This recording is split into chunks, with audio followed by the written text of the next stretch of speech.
नमस्कार दोस्तों, सब्सक्राइब कर लो दोस्तों, ब्लैक बोर्ड पर पढ़ा दूँगा।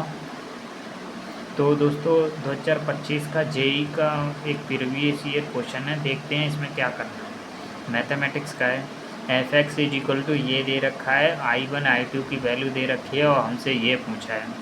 ठीक है, तो हम दोस्तों इसको थोड़ा सिंप्लीफाई करने की कोशिश करते हैं। तो सिंप्लीफाई करने की कोशिश की, F X is equal to 10⁻6 common ले लिया, 7 10⁻6 तो ये आ गया। ठीक है, और ये से -3 10² कॉमन ले लिया तो ये आ गया। और इसकी वैल्यू हमें पता है कि ये सेक स्क्वायर के बराबर होता है, तो हमने रख दिया और सेक स्क्वायर हमने कॉमन ले लिया तो ये बन गया। देखिए फर्स्ट में देखिए कि इसको इंटीग्रेट करना बहुत आसान हो जाएगा। वो सेक स्क्वायर मल्टीप्लाई में दे रखा है, हमने I1 की वैल्यू निकाली। तो 7 ये रख दिया हमने और ये रख दिया। 10x को t माना, लिमिट भी हमने चेंज कर ली तो हमारे पास ये आ गया। लिमिट कैसे चेंज करते हैं, ये x बराबर 0 है, x बराबर 0 पर t की वैल्यू क्या आ रही है और x इज इक्वल टू 5/4 पर t की वैल्यू क्या आ रही है। ठीक है, तो ये कर लिया हमने और वैल्यू पुट कर दी। 1 पुट करने पर भी 0 हो रहा है और 0 पुट करने पर भी 0 हो रहा है, तो ये I1 की वैल्यू आ गई 0। इसी तरह दोस्तों ये I2 की वैल्यू थोड़ा दिमाग लगाना पड़ेगा। जब दो फंक्शन आ जाते हैं, ये एलजेब्रिक है और ये ट्रिगोमेट्री है, मतलब ये एफ एक्स की वैल्यू जो निकली है ये ट्रिगोमेट्री फंक्शन है। तो हम जब भी दो फंक्शन आ जाते हैं तो हम उसमें वाई पार्ट लगाते हैं।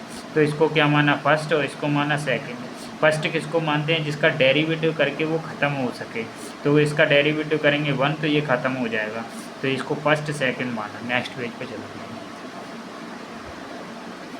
ये देखिए I2 इज इक्वल टू ये दे रखा है, इसको फर्स्ट मान लिया, इसको सेकंड मान लिया।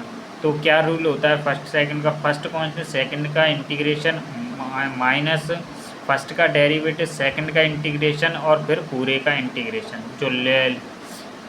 ठीक है, तो I2 इज इक्वल टू ये दे रखा है, तो फर्स्ट कांस्टेंट सेकंड का इंटीग्रेशन किया और फिर लिमिट पुट कर दी।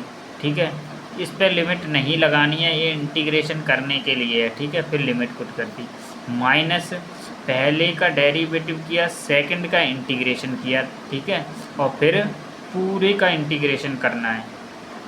प्लस पे टूट जाता है या माइनस है तो कोई दिक्कत नहीं है। तो इंटीग्रेशन ऐसे अगर होता है, एक फंक्शन दे रखा है, एक और फंक्शन दे रखा है g, तो पहले f को कर लीजिए और फिर g को कर लीजिए, फिर लिमिट तो सेम ही रहेगी ना। हाँ, तो ठीक है, ये फर्स्ट किया सेकंड किया, तो ध्यान से देखिए फर्स्ट कहाँ है, यहाँ पे देखिए फर्स्ट कौन है, सेकंड का इंटीग्रेशन किया फिर लिमिट पुट कर दी।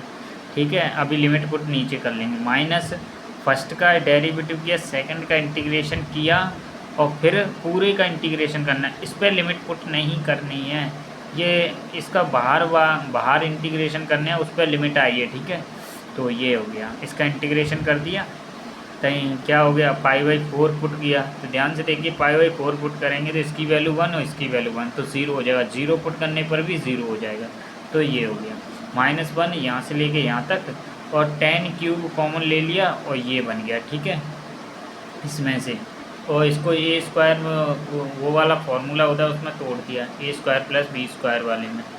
a² - b² होता है ना, इसको 10² का स्क्वायर लिख लिया, फिर a + b में तोड़ दिया, तो ये आ गया। सेक स्क्वायर में कन्वर्ट हो गया, फिर 10x को t पुट कर दिया और लिमिट भी हमने चेंज कर ली, तो ये आ गया। तो यहाँ से देखिए अब 1/6 और -1/4 में से एलसीएम वगैरह लिया तो 1/12 आ गया। हमसे पूछा था 7I1 + 12I2, तो ये तो 0 हो ही गया, और 12 और 1/12 तो कट के 1 हो गया, तो इसका फाइनल आंसर हो जाएगा 1। Thank you.